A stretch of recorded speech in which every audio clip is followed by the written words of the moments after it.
Hey guys. This is part 2 of What If Naruto Was Raised and Trained by the Toads.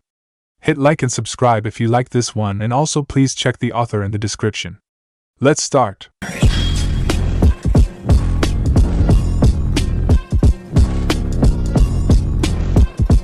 Chapter 7. It had been 3 years since Kisame and Itachi had slipped up and accidentally killed the Three Tails. The beast had no doubt reformed by this point, and Sasori and Zetsu had their spy networks working overtime to try and find it. Until then, Akatsuki was free to gather tailed beasts once more, with the threat of a painful death delivered by God himself should they delay the plan further. Deidara and Naruto decided to be the first ones to capture one of their targets, and so had struck out to the hidden sand, where Sasori had informed them the one-tailed jinchuriki had actually been appointed Kazekage. Hopefully the knowledge that the jinchuriki was S-rank would offset the lack of respect that being the one-tailed jinchuriki would get from the other members of Akatsuki. After all, this was all about proving themselves. "Do you have all the clay you'll need?" asked Naruto, almost worriedly, but covered with a mask of calm. Yeah. Deidara paused, as she realized what she had just said. She shook her head and continued. "I've even got some pre-sculpted art ready to go. When I let loose C3, they won't be able to find the village hidden in the sand. Fine, as long as you're careful. We can't both fight on two separate birds, and both of us on one would be too slow. I won't be able to help you up in the sky. I'll make good our escape, but that won't mean anything if you die," chided Naruto. "Alright, I get it," exclaimed Deidara. "Fight the jinchuriki, don't kill him, get out, with the jinchuriki," added Naruto. "That's implied," said Deidara. "I have more than enough clay, and I won't need all of it.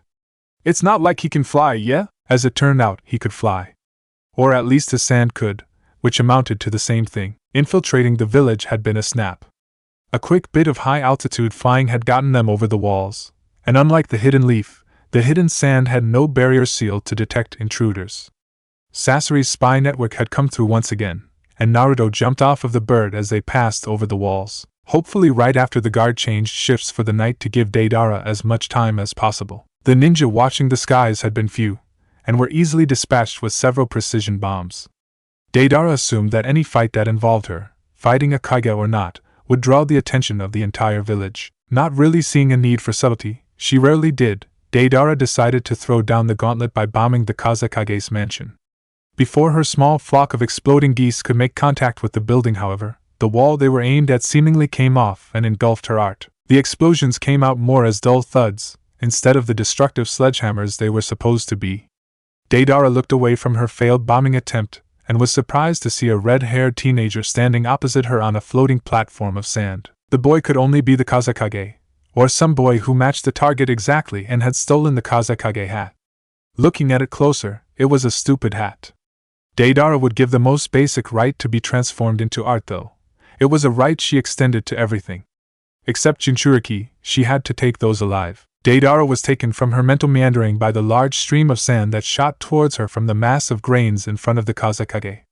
As she absent-mindedly sent her hawk into a steep dive to avoid it, she continued thinking about the kid she was supposed to capture, and later kill. He was quite the looker, but she was out of his league anyway, in more ways than one. It would still be a shame to rob him from the girls of his village. Maybe she'd leave them the hat. It looked stupid anyway. Deidara finished justifying the mutilation of the Kazekage, and looked up to see a massive face looking back at her, mouth wide as her bird hurtled towards it. She pulled up, and the mouth reached up to snap at her. She pulled up, and quickly spun to the side to dodge the stream of sand from before. She had heard what the Kazekage could do with his sand, and she knew if she was caught in it, she was done for. She tossed her right hand out, and the two birds inside it came to life and sprinted for the Kazekage from opposite directions. The sand beneath him shot up from both sides and blocked the birds, which exploded anyway. The sand retreated back to ominously float around its red-haired master, and Deidara pulled up across from him. She had gathered that he wasn't one to talk, so she was slightly surprised when he deigned to do so. "I have been warned of Akatsuki and their intentions towards me. But know that as Kazekage, I cannot lose. Cool, yeah?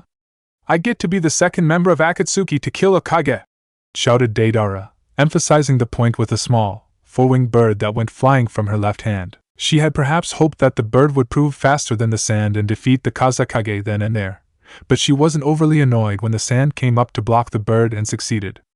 After all, the smoke from the failed explosion concealed the first bird's twin that had emerged from her right hand moments later. The Kazekage would lower his sand to try and keep an eye on her, and the second bird would swoop in and detonate.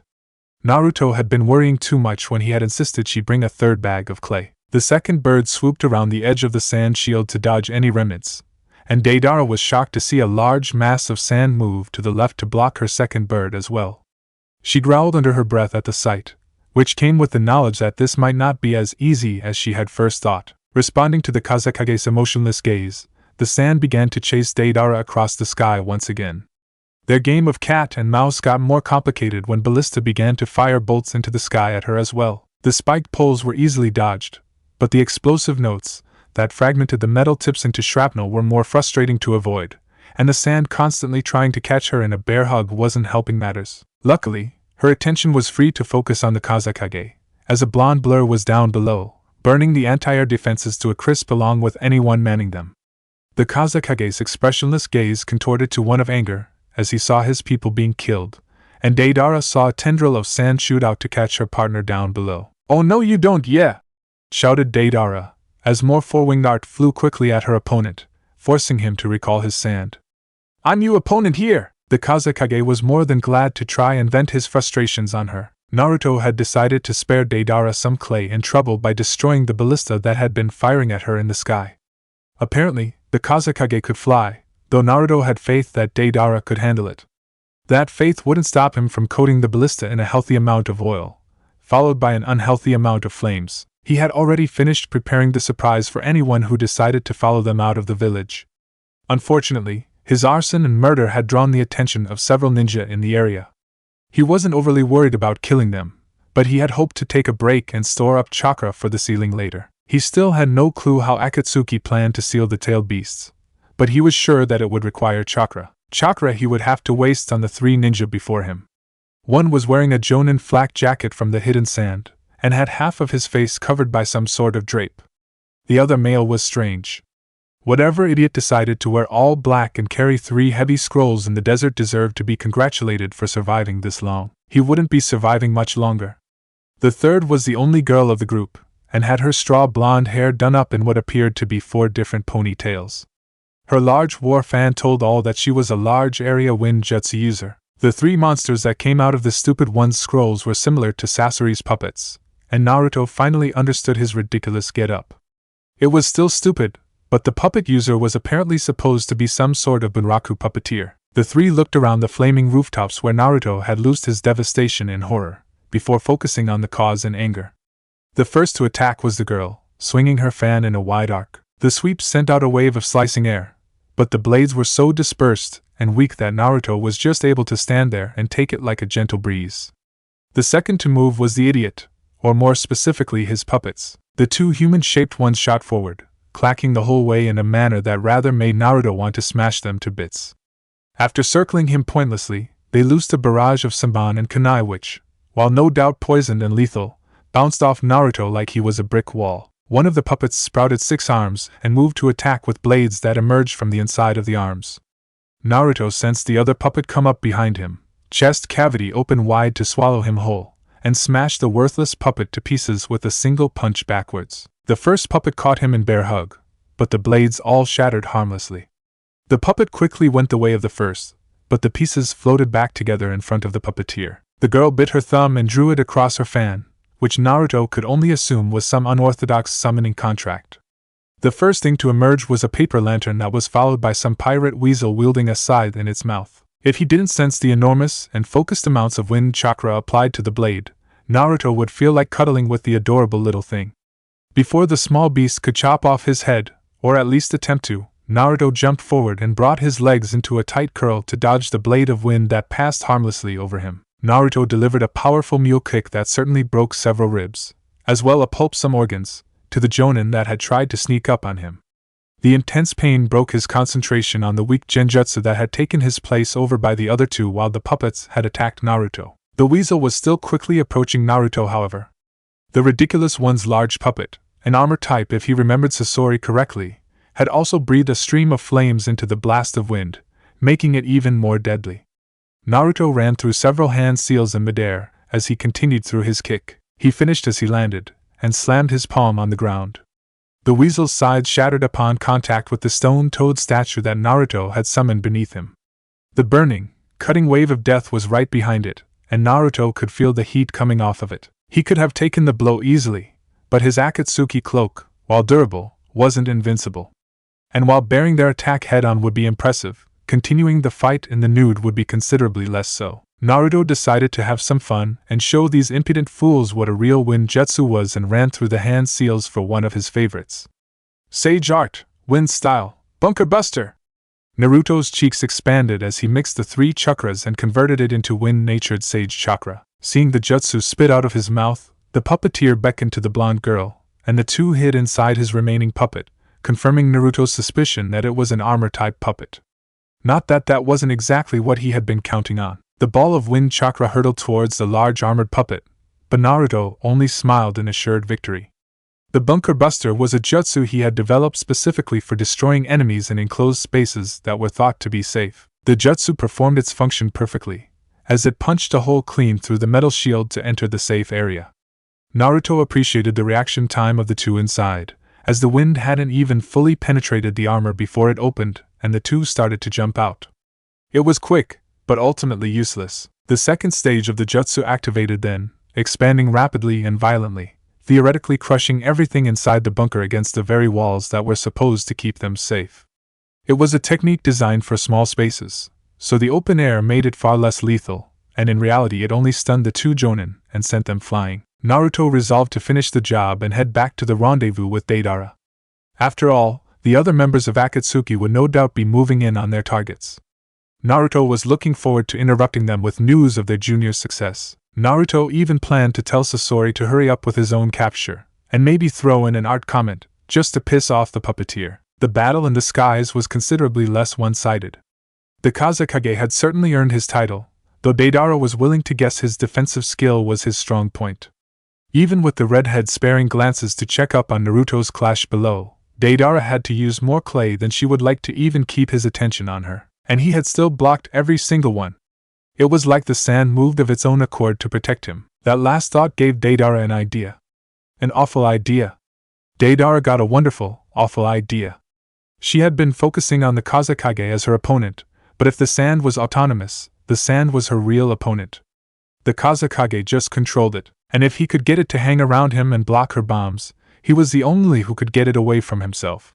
She continued the complex aerial maneuvers that had kept her out of the realm of certain death, as she prepared a lot of smaller clay birds. She loosed the bombs, and the Kazekage's sand pulled up around him, but suddenly stopped when he saw where the birds were headed. The Kazekage's eyes widened in fear, not for himself, but for the innocent spectators that were Deidara's real targets this time. He was forced to rely on a large amount of sand from the desert ground to prevent the explosions from leveling a good portion of the city. To Deidara's eternal ire, the sand still had enough speed left to block the four-winged bird that she had sent straight at the Kazekage. But the sand had definitely been sluggish. She just needed to take more of his concentration. As much as she hated to resort to such extreme measures, it would appear she would have to bring out the big art. Guess you value their lives pretty highly. Deidara shouted over to the Kazekage, who glowered in return. Unperturbed, Deidara continued to bait the Kazekage. Let's see if you value their lives above yours.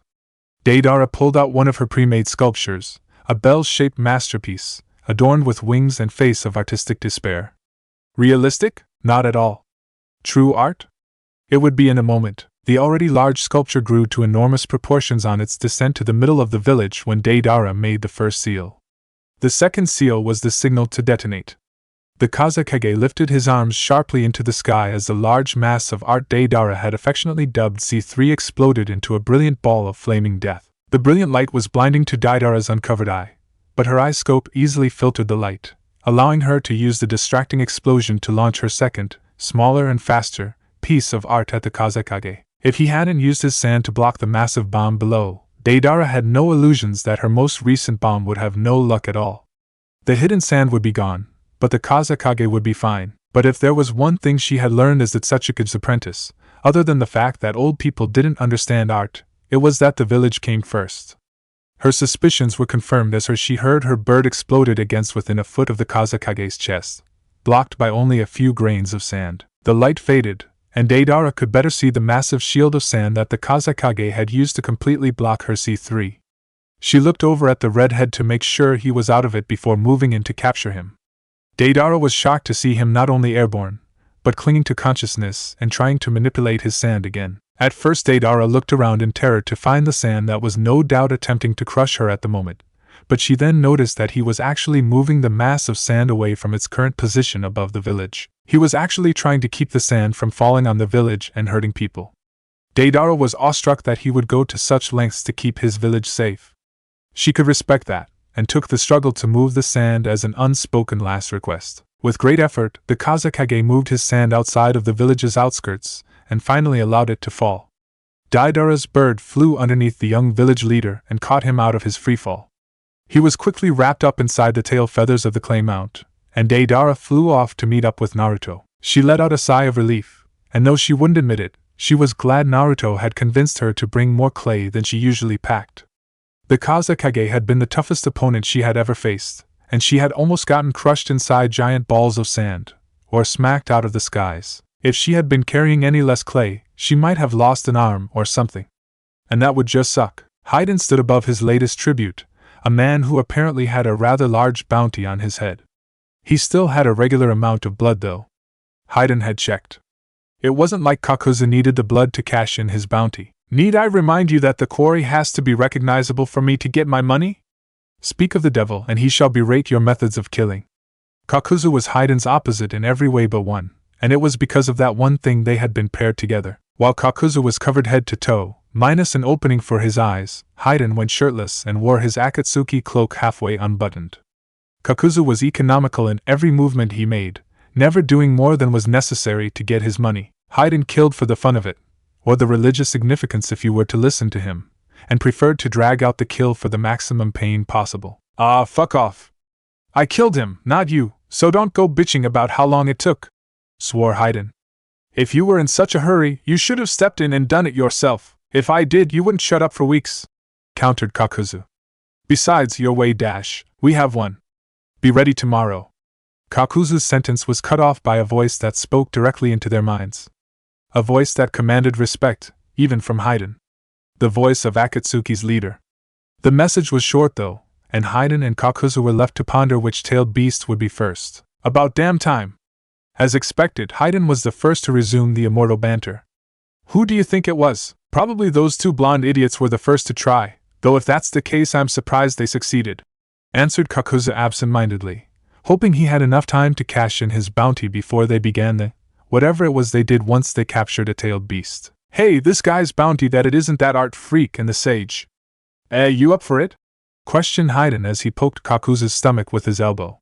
This kind of disrespect would usually cost someone their life, but Haydn would probably enjoy Kakuzu's effort more than he would expire from them. It's already my money, said Kakuzu. He paused for a moment in thought before continuing. Double or nothing. Well, I sure as hell don't have any use for your damned money. Why not? Haydn remarked after a second of thinking about it. I'll even treat you to dinner when I win. Ha, we have one. Be ready tomorrow. Sasori and Zetsu stopped what they were doing at the sound of Leader's voice. Sasori set down the tools he had been using to make his latest masterpiece, and Zetsu stopped eating the extra parts of Sasori's latest masterpiece, right as soon as the deadline passes too. It's not that impressive. I bet one of them died in the process, said Zetsu and Zetsu.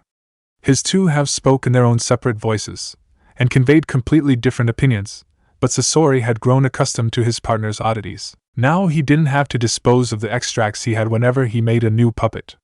He personally didn't require food, and with Zetsu eating his scraps, the two could avoid civilization entirely except for when their occupations as Akatsuki's spy masters required it. It doesn't matter if one of them died. I'm glad we already have one so soon after the deadline. I hate waiting, said Sasori. We should get a move on ours. I hate making others wait almost as much as I hate waiting myself. His voice that was significantly less gruff than most of Akatsuki would think. One problem with being forever young was that fact that his voice had never actually deepened much. He could usually hide it with Hiriko, but he need finer control when making a new puppet. Sure thing! Let's go for the 7 tails! Exclaimed Zetsu's white half. Great idea! If you want to die, that is. We should target the 3 tails first. grumbled Zetsu's black half. Enough. We'll cross that bridge when we come to it. For now, we need to finish up here so we'll be on time for the ceiling, said Sasori as he picked his tools back up. He dug back into the corpse before him and removed the other kidney, tossing it to Zetsu. The plant man snatched it out of the air and took a large bite out of the organ like a raw, meaty organ. We have one. Be ready tomorrow. The voice of God spoke directly into the minds of Itachi and Kisame simultaneously. The two realized that today was actually the 3rd anniversary of their blunder with the Mizukage. They were impressed that someone had moved so quickly, but not really surprised. Ha, already? Chuckled Kisame. I'd bet the zombies have been stalking their prey for a year now, pissed that they couldn't kill him and collect the bounty. Internally, Itachi chuckled along at his partner's joke, but like a true Uchiha, his face betrayed nothing but boredom. The two have their vices, but they're useful to Akatsuki, stated Itachi in his monotone voice that struck terror into the hearts of those who heard it. Except Kisame, who seemed to find it funny. Never said they weren't, laughed Kisame, showing off a mouth full of filed teeth. Let's finish up here and get ready to deal with that tailed beast. The shark man used his sword as leverage to get to his feet, the motion lopping off the head of the corpse he had been sitting on. As he stood up, Kisame dusted off his Akatsuki cloak with his hand, as if the gesture would somehow remove the blood that stained both him and the surrounding area. Itachi, as usual, was spotless. Somehow Kisame wasn't in the least surprised. Let's find somewhere more private. Itachi and Kisame walked away from the clearing that they had filled with the blood of an entire platoon of hunter ninja from the hidden mist as if the entire affair had only taken 10 minutes out of their schedule. In reality it had taken 5. Deidara picked up her partner and, now that her bird was carrying 3 passengers, slowly began to fly away at a low altitude to conserve energy. The 3, one unconscious, weren't very far from the village when they heard their getaway device explode violently in the distance. Deidara whistled at the sheer size of the explosion that Naruto had placed to deal with any pursuers. Damn. I thought you were joking about that sage chakra stuff. We so have to make more of those later. The bombs in question had been made more potent by Naruto's sage chakra after he had the idea to supercharge his partner's explosives. The resultant blast was something neither of them wanted to be caught in. You want to use those in combat? Asked Naruto, raising an eyebrow. Well, it's your funeral, I suppose. In reality, Naruto wasn't keen on giving anyone the secrets of sage chakra. One didn't become an S-rank ninja by passing out their secrets, but vehemently denying it would just make Deidara suspicious. I guess you're right, yeah? Said Deidara dejectedly before perking right back up. But what about remote bombings? Like the one we just pulled off, yeah? We wouldn't be anywhere near them. Naruto thought about this, and came to the conclusion that he had no plausible excuse. Deciding that it would be a greater risk to deny his partner without a reason, he relented. He could always make up some excuse about the chakras not mixing right and becoming unstable later. Alright, but later, okay? Right now we have to deal with this jinchuriki. As Naruto looked down at the red-haired jinchuriki, he wondered what his life might have been if he hadn't been found by Akatsuki. The hypothetical scenarios that resulted all had one thing in common. Whether he ended up working for a hidden village, dead, or meeting Akatsuki as a jinchuriki instead of a member, they all ended up with him losing the freedom he had come to love, being an unaffiliated ninja. Answering to Pain instead of being killed by him was definitely the better of the two options, and he could still be a loyal Toad summoner. He felt some remorse about fighting the Hidden Leaf, which the Toads were currently allied to via Jiraiya, but Fukasaku had reassured him that there was nothing new about this kind of situation. This had reassured him about the correctness of his actions, but he was still uneasy about actually fighting Jiraiya. The man was also a sage, but with about 50 years of experience more than what Naruto had. He had run the fight through his mind hundreds of times, and he usually lost. He had trained for that fight though, and had developed several strategies to at least increase his odds of survival. Naruto was broken from his mental worrying by 2 familiar chakra signatures quickly approaching the Akatsuki members. He stood up and jumped off of the bird without ceremony. Deidara stopped and turned to her partner quizzically. I wasn't as thorough as I should have been, said Naruto as he faced towards the 2 approaching hidden sand ninja. I'll catch up later. Deidara shrugged but decided that Naruto could take care of himself and left. She had only made it several meters when the reason for Naruto's departure became obvious. Give us back our brother! The blonde-haired Jonin shouted, emphasizing her point with a large swing of her slightly tattered fan. The boy's slightly broken puppets let out a barrage of saban and kunai that were propelled by the wind. The blast kicked up a massive cloud of sand that temporarily obscured their view, but they remained on guard. They had learned the hard way not to underestimate their opponents, but they were still surprised by what they saw when the dust settled. I had thought you had some common sense when you tried to hide from me. You had just been doing your job, and I had no real reason to add 2 more to the body count, said Naruto, completely unscathed despite the weapons surrounding him and the large gashes that dug trenches in the sand around him. Glaring at the two so fiercely they took a step back, he continued. But now I see I have no option but to rid the world of your idiocy. Naruto's hands were a blur as he ran through the hand seals, clapping them together loudly on the last one. His chest swelled as he reared back to let loose his technique. Sage Art, Total Wave! Naruto forcefully spat out the golden liquid as a veritable wall, leaving no hope of dodging. The girl swung her fan, but the tattered fan could only put up a token resistance against the Sage Chakra-powered technique. The two were doused in the oil easily, but were otherwise unharmed as the wave passed. They wiped the oil from their eyes in time to see their opponent launching another technique, this one not as harmless. Sage Art, Majestic Flame Devastation! This jutsu required only a single hand seal, and was nearly unavoidable. The only downside was the sheer amount of chakra it literally burned through.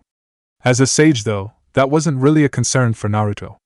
The wave of flames launched towards his unfortunate opponents, who tried to move out the way. They found to their horror, however, that the oil also doubled as a high-powered adhesive, and they could only stand and watch as their doom came hurtling towards them. Naruto watched as the flames passed over his enemies, burning the oil quickly and hotly.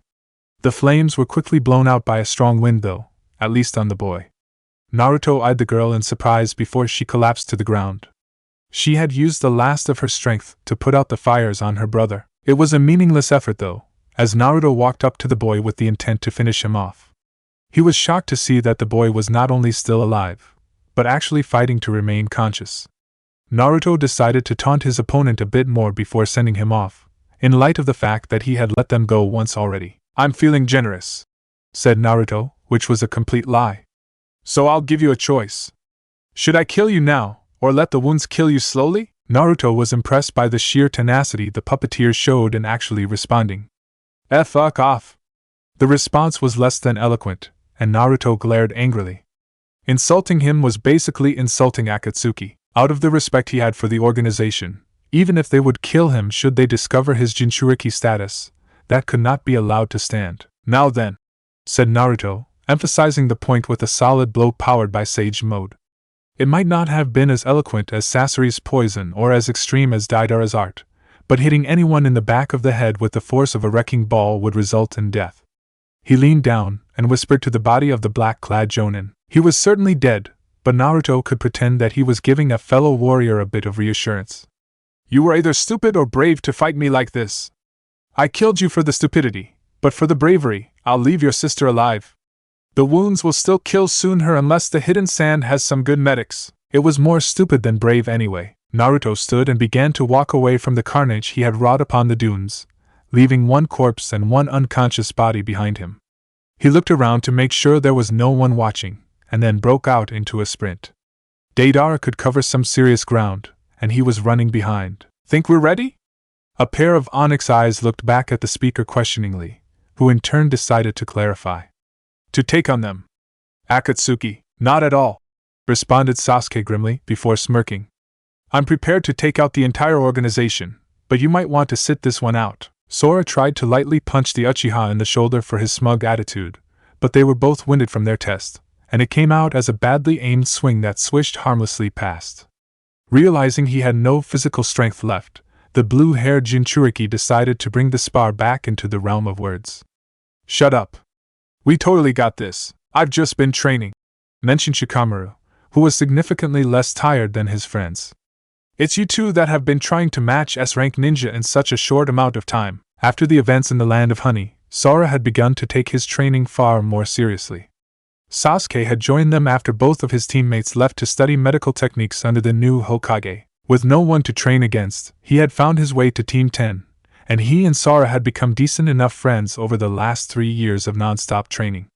Their goal to surpass both each other and Akatsuki drove them head and shoulders beyond Shikamaru and Choji, who continued training as they would have otherwise. Kakashi and Asuma chuckled at their students' antics.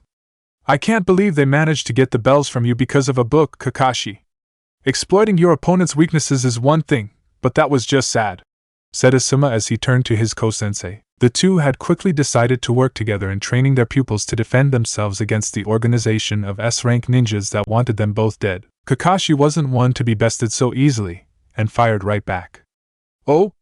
At least my student isn't better at my technique than I am. Maybe you should work on your flying swallow a bit more." The one-eyed Jonin was smirking at him, but that mask prevented Asuma from seeing it. He could tell, though, it was in the eye. Any further banter between the sets of rivals was cut off by the abrupt arrival of Sasuke's two teammates. Sakura was the better medic of the two, and was the first to speak. "Guys, the Hokage want to see us all right now." The urgency in her voice was poorly masked, and the whole group was slightly taken aback by the sudden summons. "What's wrong?"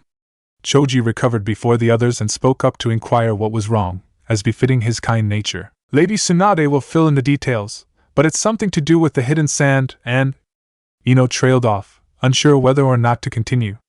She steeled herself after a moment, and spoke the last dreaded word. "Akatsuki." The mention of the S-ranked ninja had the attention of all present. Sora and Sasuke in particular wasted no time in getting to the Hokage's office as quickly as possible. Choji and Shikamaru were off a second later, though with less urgency and more complaining. Kakashi and Asuma eyed each other for a moment, and decided then and there that no matter what happened, they would keep their students safe. Chapter 8. 3 days? Exclaimed Deidara. We stand here doing nothing for 3 days just to move the tailed beast 20 feet into a statue? Didn't people invent jinchurikis because stuff like statues couldn't hold tailed beasts? Pain stood in the face of the tirade calmly, then answered in a voice that commanded respect, whether you wanted to give it or not. This statue is uniquely suited for containing the tailed beasts. And unless you prefer fighting a tailed beast one-on-one, you would be wise to follow the 3-day schedule. The statue certainly looked unique, like some kind of demon fresh from the torments of hell. From the bit in its mouth, to the 9 eyes in its head, to the chained hands, the statue was the stuff of nightmares. Besides, it may take less time, with all 10 of us. The seal will be balanced with 10 sources of chakra, and we might be able to speed things along, elaborated Conan, her amber eyes being the only discernible feature on the projection cast via their rings. Well then, let's get a move on. I hate waiting, said Sasori as his silhouetted figure reappeared on the statue's left thumb. The remaining members of Akatsuki took their places on the fingers that their own rings were placed upon. The 10 S-rank ninjas placed their hands in a simple ram seal, and waited for the statue to do whatever it did. They were only mildly surprised when the chakra flow through their rings increased drastically. It had always siphoned off a little bit to keep them working in case pain had to contact them, but the previous trickle of chakra was incomparable to the flood of chakra it took now. Pain's ringed eyes were full of steel as he formed the seal last, and declared the name of the jutsu. Sealing technique, 10 phantom dragons consuming seal. As if his words were a trigger, which they probably were, the bit fell out of the statue's mouth, and 10 dragons made entirely of chakra descended on the red-haired jinchuriki that lay unconscious before them. The Kazekage was lifted up into the air as red demonic chakra seeped out of his eyes and mouth. Naruto found the entire experience wholly unsettling, mostly because it would be exactly what would happen to him if he were ever found out. He could only hope that Sora had enough of the 9 tails chakra in him for whatever Akatsuki planned to do with the tailed beasts. Haiden, I'll take my winnings in cash after the sealing, said Kakuzu, addressing his partner with his usual gruffness. Unless you've decided to not uphold your end of the bargain, fuck off, you 5-hearted freak. You'll get your damned money once this is all said and done. Jashin has no need of it anyway, replied Haiden, though for someone who didn't need the money, he sounded awfully annoyed about letting it go. Mind me asking what this bet was? Asked Naruto, quirking an eyebrow even though he knew they would only be able to see a shadowy figure. I thought that if it was you two that had captured a tailed beast, either you or the bitch would have died in the process. Haiden replied before Kakuzu could, and the Stitch Man was very unhappy about the details of their bet getting out. Kakuzu? Would you be a dear and stitch Haiden's mouth shut? Asked Deidara with all the false sweetness she could muster. Kakuzu's red and green eyes widened in shock. Why have I not thought of that before? His eyes quickly narrowed and looked to his right. Haiden noticed the look and awkwardly laughed. Hey, Kakuzu, buddy! You wouldn't really stitch my mouth shut, would you? His only reply was a thin tendril that emerged from Kakuzu's arm and snaked upwards.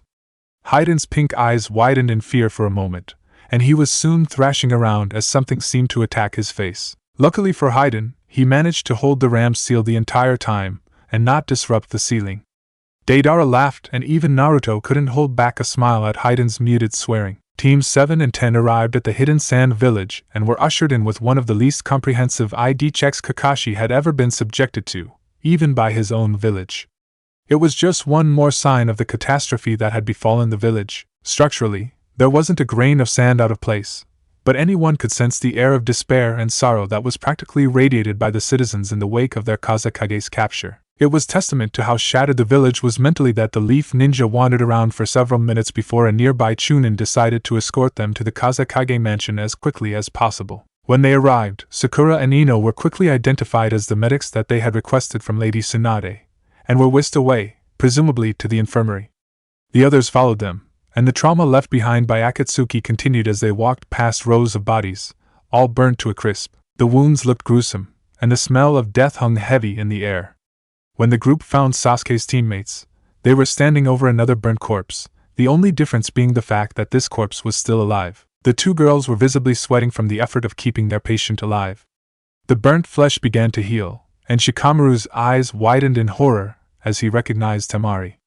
She had been scheduled to make the trip to the Hidden Leaf to help him plan the next Chunin exams in several weeks, and now here she was, barely clinging to life. Despite the fact that she was a competent jonin of her village, Shikamaru had somehow expected her to be out of the combat, crying about how her brother had been captured. Shikamaru's eyes then narrowed as he realized that the Sand sibling that hadn't been kidnapped or nearly dying was nowhere to be found. Where the hell is Kankuro?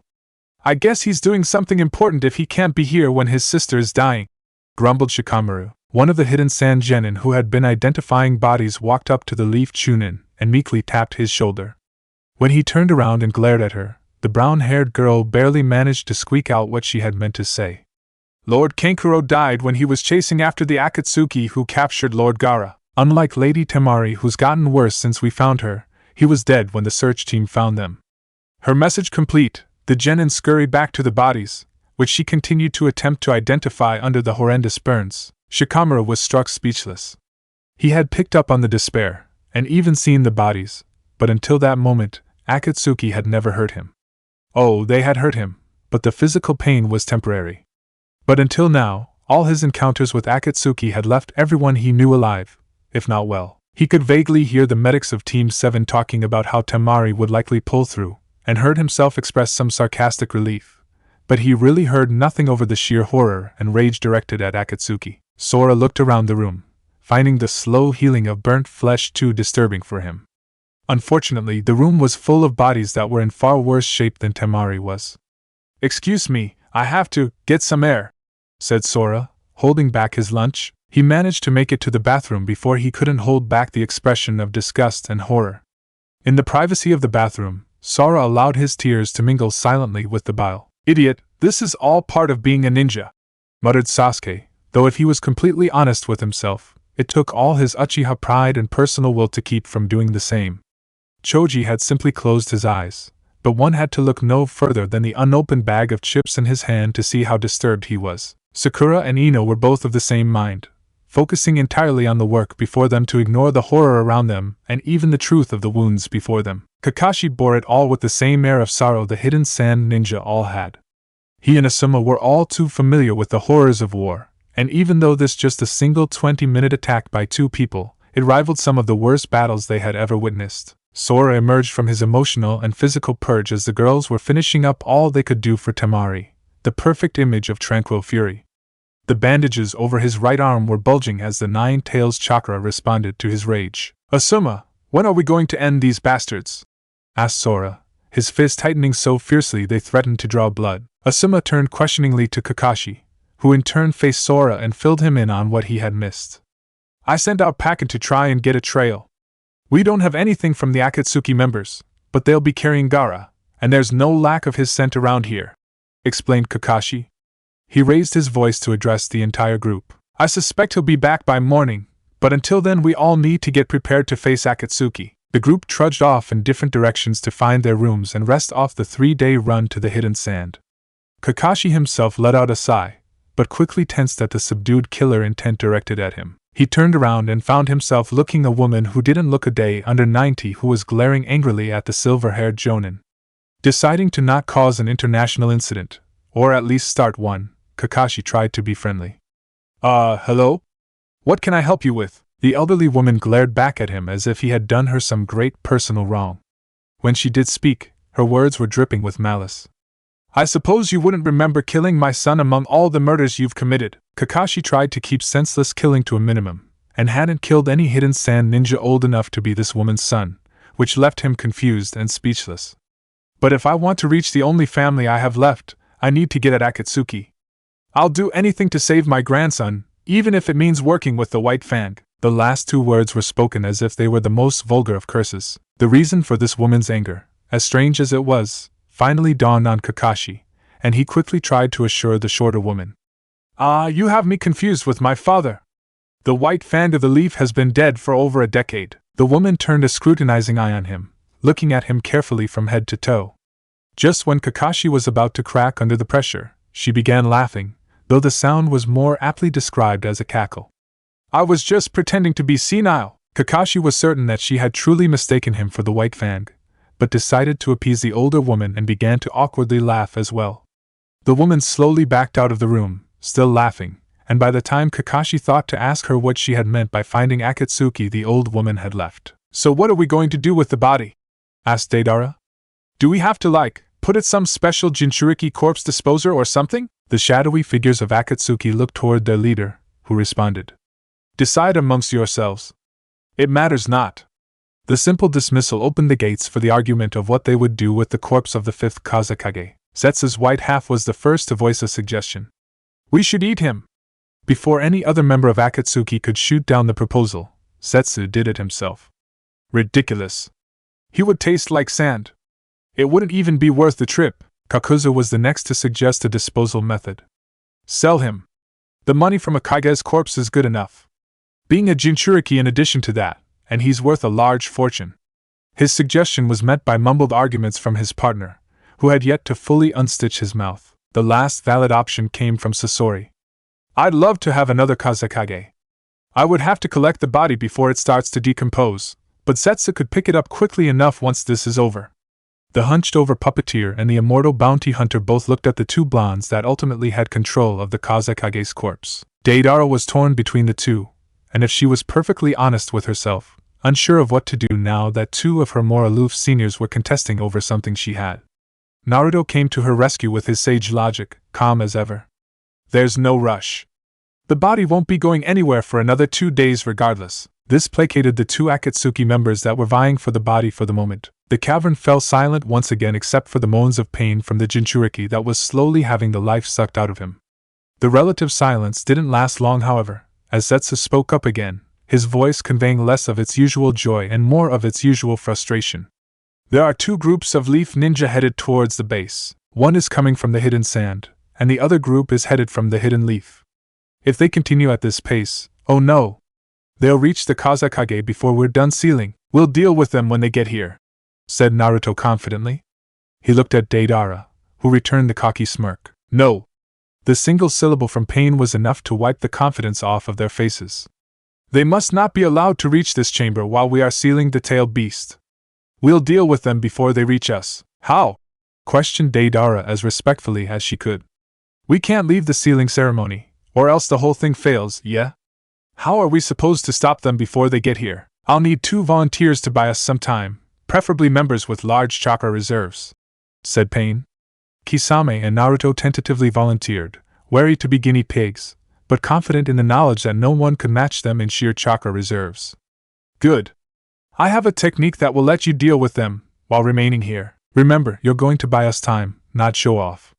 Kisame and Naruto swallowed in unison, and then felt a third of their chakra disappear. Kisame and Naruto opened their eyes together. They were in bodies that were both theirs and not. It was a thoroughly disturbing sensation. Naruto in particular felt extremely strange, and soon realized it was because for the first time since he had perfected the technique, he wasn't in sage mode. The realization made his blue eyes widen before he closed them and stopped moving entirely. The influx of natural chakra jump-started sage mode after several seconds, and he allowed his connection to nature slow to the familiar trickle that kept him in sage mode even when he slept. Man, I haven't felt this weak in years, muttered Kisame, marveling at the fact that his new body somehow still had Samahata strapped to his back. Feels like I'm running at 30%. Naruto stood up, his eyes once more their usual gold. It is strange, but I can still kind of feel my... Naruto trailed off as he looked upwards. Looming over the two was the demonic statue of the outer path, and Naruto was standing on the left. Little finger was Naruto. This is just plain weird. Useful, but weird. Kisame followed Naruto's gaze, and took turns looking at both Narutos. I'd be surprised that this is even possible, but it is leader's technique. I guess we should go take care of those leaf ninja, huh? Suggested Kisame. Naruto was brought out of his shock by Kisame's words. He congratulated himself on not making pain his enemy, and then answered. Yeah, which ones do you want to take? The ones from the hidden leaf or the ones from the hidden sand? Sharks don't do well on the land, and deserts are notoriously dry. In my current state, I'll take every advantage I can get. You take the sand, I'll head to the forest, replied Kisame. Naruto really didn't care one way or the other, so he went along with the suggestion. The two turned to leave, but Naruto noticed something else out of place about the technique. Is it just me, or do these rings seem like cheap knockoffs? Inquired Naruto as the two exited the cave. No, Samahata isn't drawing any chakra either. I guess this is some crazy complex clone technique, reasoned Kisame. The shark man decided to leave Naruto with some final thoughts before they left their separate ways. I know we're all in Akatsuki for our own reasons, but if your reason involves betraying us at any point, well, I was known for killing my comrades if they became liabilities. I joined Akatsuki to stop killing my allies. Whatever your reason, make sure it doesn't interfere with mine. Naruto simply nodded, glad that his reason for joining Akatsuki was one of survival. The two chakra tanks turned their backs on each other, a deeper understanding formed, and left to cause some carnage. Pakken had returned soon after he had left, having picked up on a strong trail. Teams 10 and 7 left to rescue the Kazekage, accompanied by the old woman that Kakashi had learned was Lady Chiyo, a master puppeteer and the best seal master in the hidden sand village. Shikamaru and Choji were shanghaied into helping keep an air of strength on the country's borders. It had been explained to them that while rescuing Gaara was important, ensuring that other villages saw the hidden sand as still too strong to invade took priority. Shikamaru and Choji had opted to stay back and help, reasoning that they were the weakest fighters in the group, and unlike Ino, they didn't know medical jutsu. Shikamaru had also reasoned that too large of a group would likely bring them to Akatsuki's attention and slow them down further. Sora in particular was quick to assure his teammates that they were important and strong as well, but Shikamaru insisted, casting a quick glance to the infirmary, and he was rarely wrong. Pakken had tried to make it up to the two by offering to let them touch his soft and supple paw pads. Shikamaru had declined, but Choji took the pug up on his offer. Any discussion had been out of the question as the entire group struggled to keep up with Sora and Sasuke's pace. The two had slowed down after they had been too far ahead and missed a turn in the trail. If Kakashi hadn't dashed ahead and caught them, the two would have kept running all the way back to the hidden leaf. The group had found out that Gaara had been taken into the land of rivers, and they would hopefully find Akatsuki's lair soon. The first sign of trouble, however, appeared at the border between the land of rivers and the land of wind. And it took the form of a blonde teenager garbed in black and red. Kakashi had to almost physically restrain the jinchuriki from leaping at the Akatsuki member before them. I knew you'd pass this way. Well, maybe that's wrong, said Naruto, inspecting his black fingernails without a care in the world.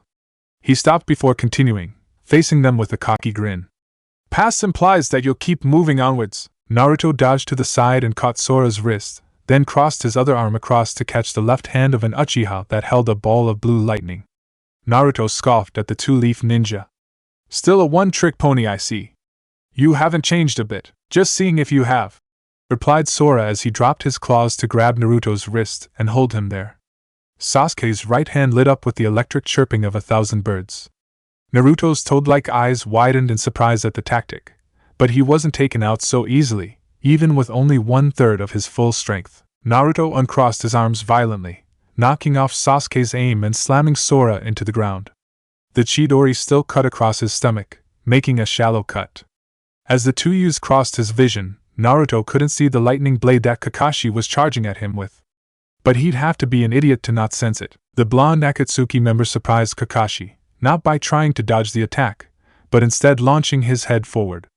The headbutt was not a counter to the lightning blade Kakashi had ever encountered before, but it was certainly effective. The clash of foreheads sent Kakashi flying backwards, and Kakashi could have sworn that the attack felt more akin to an earth dragon than a head, but Sasuke landed on his feet, skidding to a halt to Naruto's left, and Sora remained on the ground, struggling to get his hand free. Now I see what people mean when they refer to the Hidden Leaf's infamous teamwork.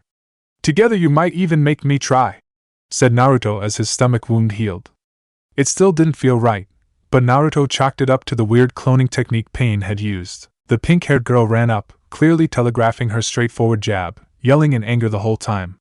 Naruto decided to show a sage's defensive strength before killing the stupid girl to show he meant business. He was completely unprepared when the punch hurt, and sent him flying backwards like an arrow from the bow.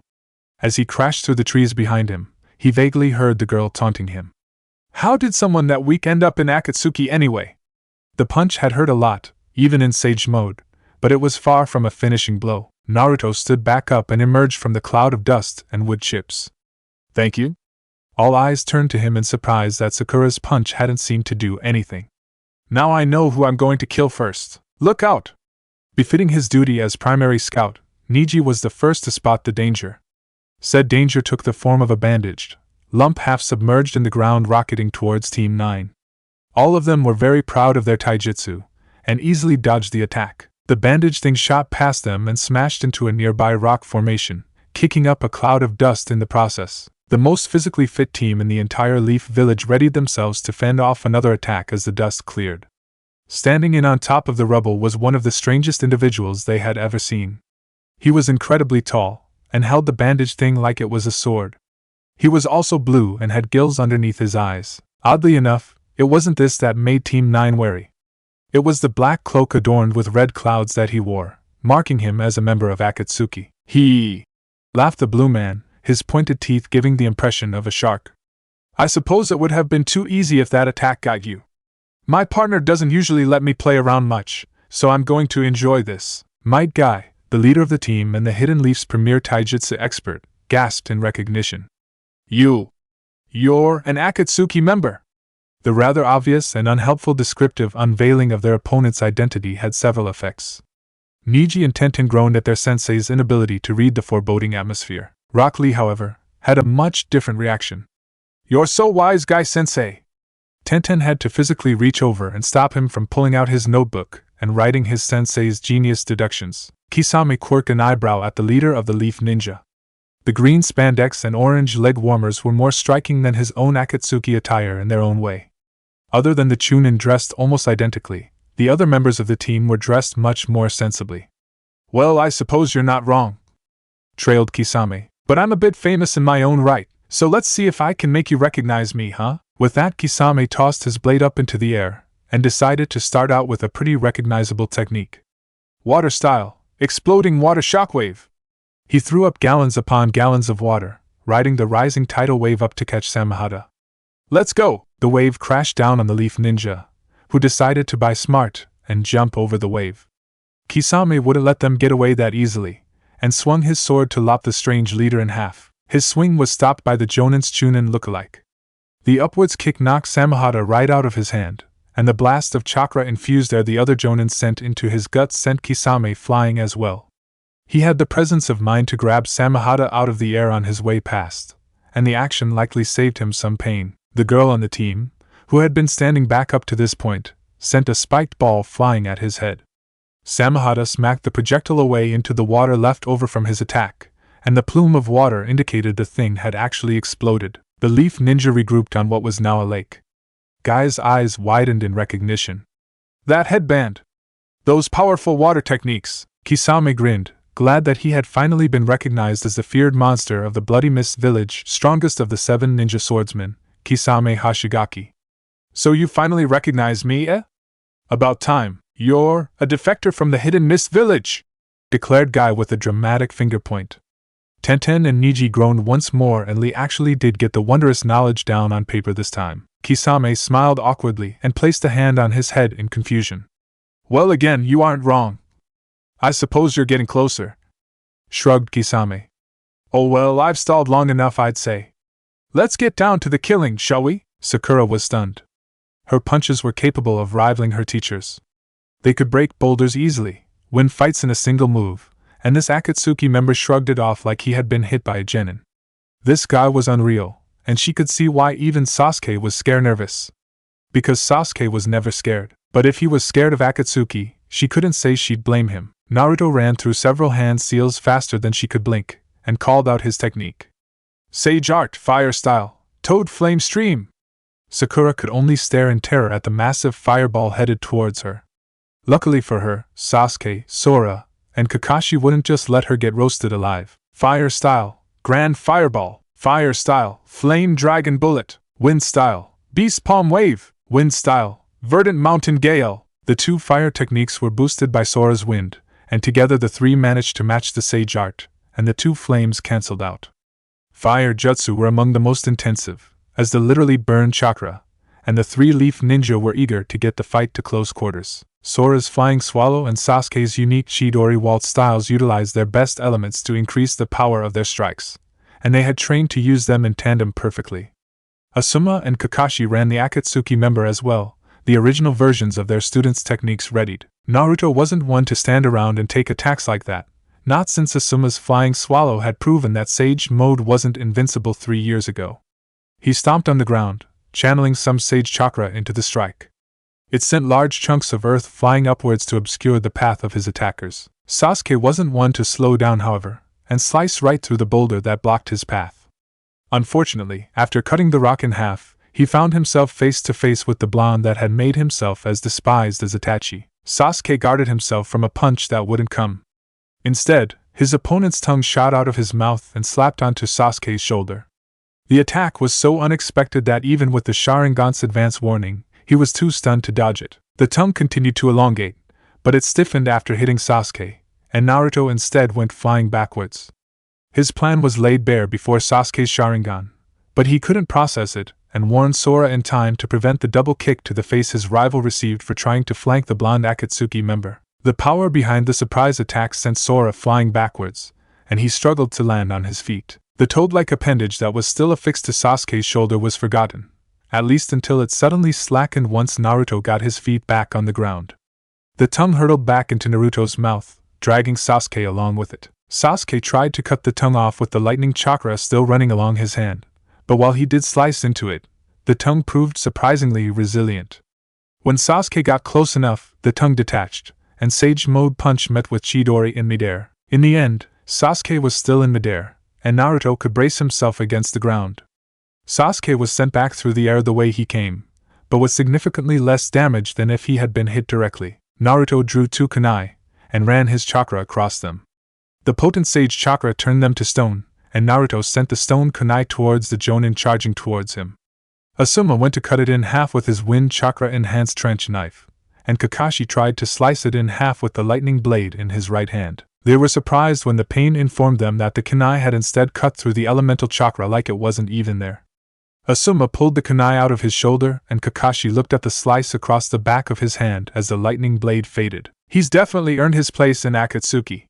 He countered our jutsu with just one of his own, marveled Kakashi, who had until now only seen a glimpse of the blonde 3 years ago. And his chakra is strange too. Do you see it, Sasuke? Yeah. My Sharingan was too weak to see it back then, but now I see why.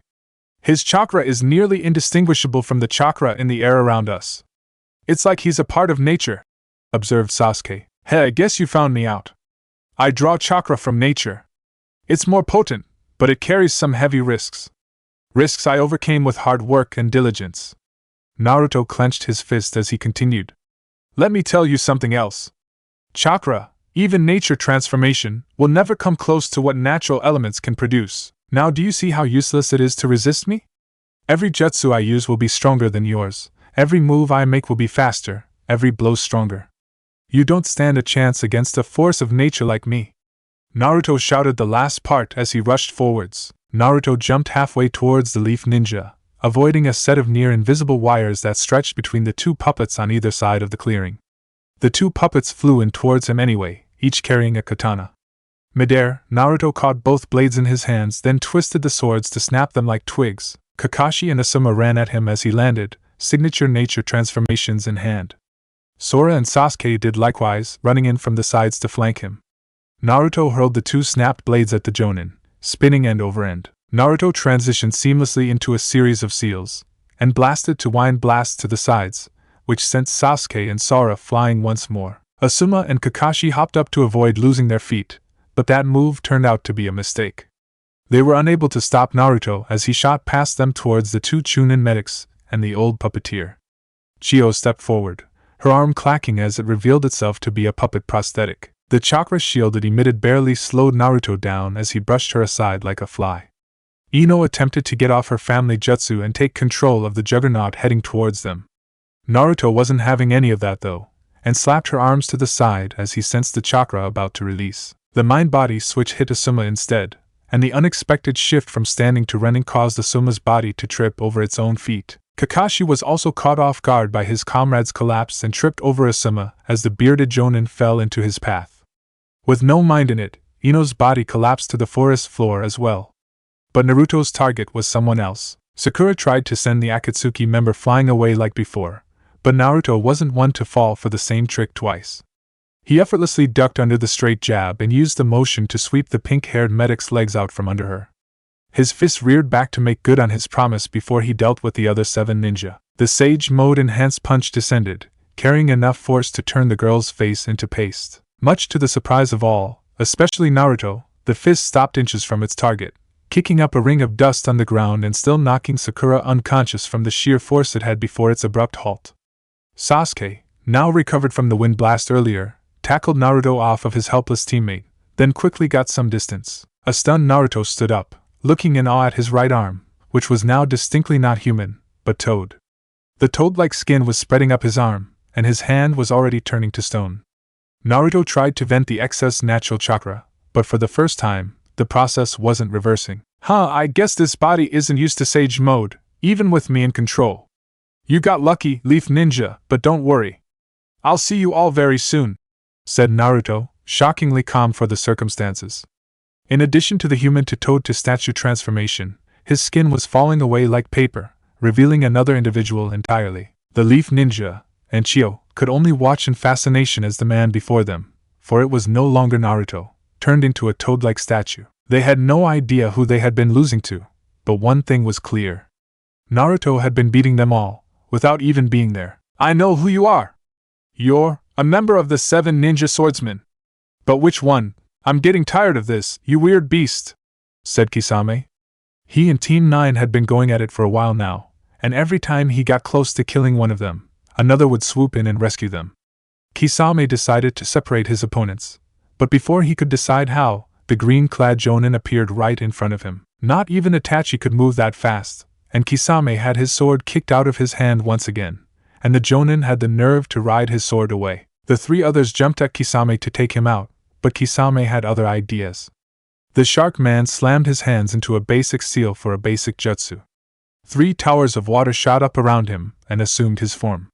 The water clones blocked the incoming taijutsu attacks, but the impact turned them back into water. More chakra made more clones, which used the water from the previous batch to trap the 3-leaf ninja in their own little water prisons. The leader jumped back at Kisame, daring to hold Samehada in his hand to try and attack Kisame with his own sword. In Kisame's completely unbiased opinion, the fool got what he deserved when Samehada rejected him, piercing his hands with its spikes. The Jonin dropped the legendary blade, and Kisame caught it midair. A swing and a miss later and Kisame stood surrounded by 3 water clones holding 3-leaf ninja, and Guy stood on the water's surface several meters away. Kisame's eyes narrowed in concentration as the taijutsu master reached into his kunai pouch. The blue Akatsuki member was surprised when all that emerged was a pair of nunchucks. One of the linked pieces of metal came swinging at Kisame a second later, and he decided that they were incredibly lethal in the hands of an experienced user. He ducked the strike, but the metal bar and chain wrapped around Samehada, locking Kisame in place unless he wanted to lose Samehada a third time. Guy used the nunchucks as a hold to accelerate a roundhouse kick at the Akatsuki's shark. Kisame ducked even lower for that blow, now practically crouching. The Jonin's foot landed on Kisame's back as the nunchucks came loose. Guy used the Akatsuki member's back as a platform to launch off of towards the 3 water clones facing away from him and knock Kisame down onto the water. The second roundhouse kick decapitated all 3 of Kisame's clones, and freed the Chunin and newly minted Jonin. Kisame recovered before his clones died, and used the time to run through a series of hand seals. His limited chakra reserves coupled with the fact that he actually had to use his chakra sparingly for once, but he deemed the use of his jutsu strategic. He finished the last seal as the three freed leaf ninja began sputtering and gasping, and the water in front of him began to writhe. Water style! Water shark bomb! The water shark leaped out of the water before Kisame and flew through the air towards the leaf ninja. The long-haired one noticed, and they all jumped out of the way. They didn't anticipate the second half of the jutsu as the shark bomb exploded in a wave of water. Kisame rushed towards the censor of the group, who had jumped in a different direction, intent on lopping him in half with Samahata. He was slightly taken aback when his strike was deflected by a spinning ball of chakra, but true to its nature, Samahata ate the chakra quickly upon contact. Kisame grinned at the teen's expression as he reversed the direction of his swing and tried to slice from below. No!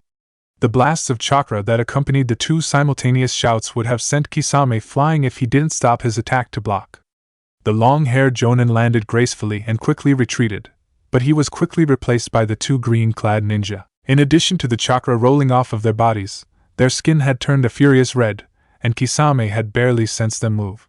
The dual upper kicks both knocked Samahata out of his hands once more, and sent him flying up into the air as his head snapped back. The younger of the two jumped up and punted Samahata into the distance, removing any chance of Kisame getting it back anytime soon.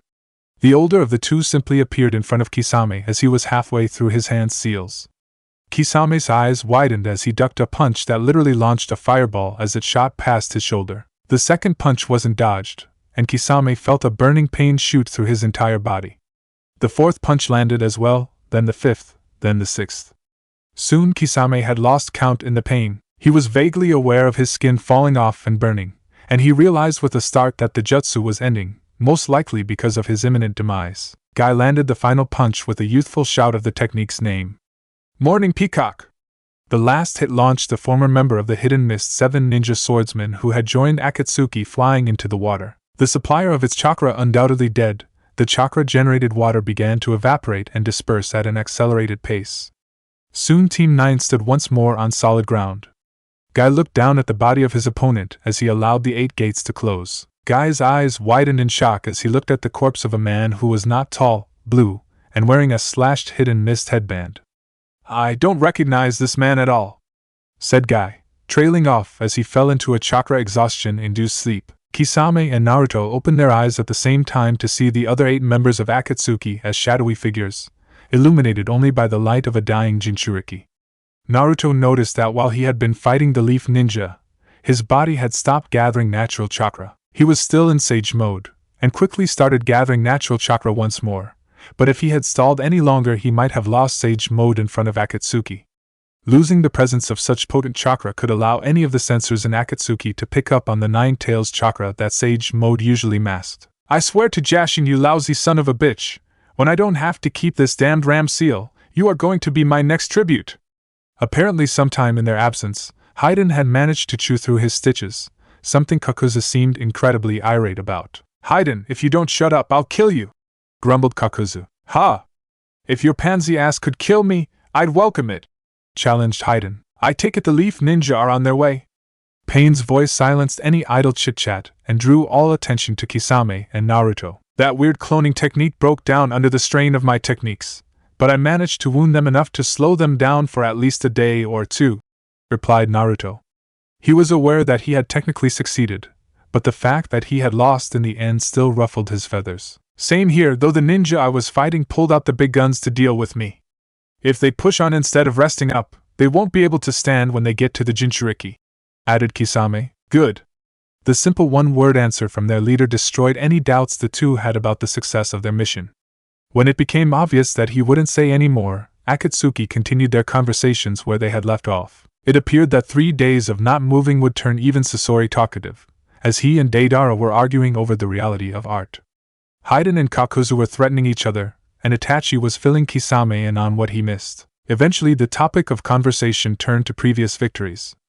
Deidara's best art was first to be told, though that was quickly topped by Sasori's fight against the third Kazekage. Kakuzu's battle against the first Hokage blew even that out of the water, amazing everyone with the power of Hashirama Senju, and the knowledge that Kakuzu had somehow survived. Haiden's most recent slaughter failed to upstage the fight with the god of ninja, and Haiden went back to swearing profusely at his partner under his breath. I once defeated 70 of the Hidden Leaf's elite ANBU and Hanzo the Salamander in a single move, ripping their souls from their bodies and feeding them to this very statue. Pain's entry into the storytelling contest stunned all other members of Akatsuki to various degrees. Whether it was the power he must wield in order to accomplish the boasted feat, or the fact that he had deigned to tell them remained unclear. When the silence was broken, Akatsuki stayed far away from the topic of past conquests. Chapter 9. We need to get a move on and rescue Gaara! Exclaimed Sora. Despite the victorious loss against Naruto, or perhaps because of it, Sora was eager to move forward and rescue the young Kazekage. Sora, I'm telling you we need to rest, and if Shikamaru was here, he'd tell you the same. Even if we pushed on without Sakura, we'd all be so tired we wouldn't be any help to Gaara at all, argued Asuma. We'll rest just enough to recover our chakra, and if Sakura isn't up by then, we'll push on without her and get Gaara. All right, trailed off Sora reluctantly. Despite his arguments, once he leaned up against the tree, Sora was out like a light. Asuma chuckled silently at the sight before finding his own place for a short nap. Kakashi found his protege up in the boughs of a tree, looking at his right hand like it held the answers to the universe. You should get some rest too. The Chidori isn't exactly easy on the reserves. Trust me, I would know, said Kakashi, his voice carrying the same defeated tone that seemed to follow in Akatsuki's wake. Sasuke looked up to respond, and Kakashi was surprised to see an exhilarated grin that reached the young Uchiha's onyx eyes. It might have been some fancy clone, but that was Naruto in control. And I wounded him.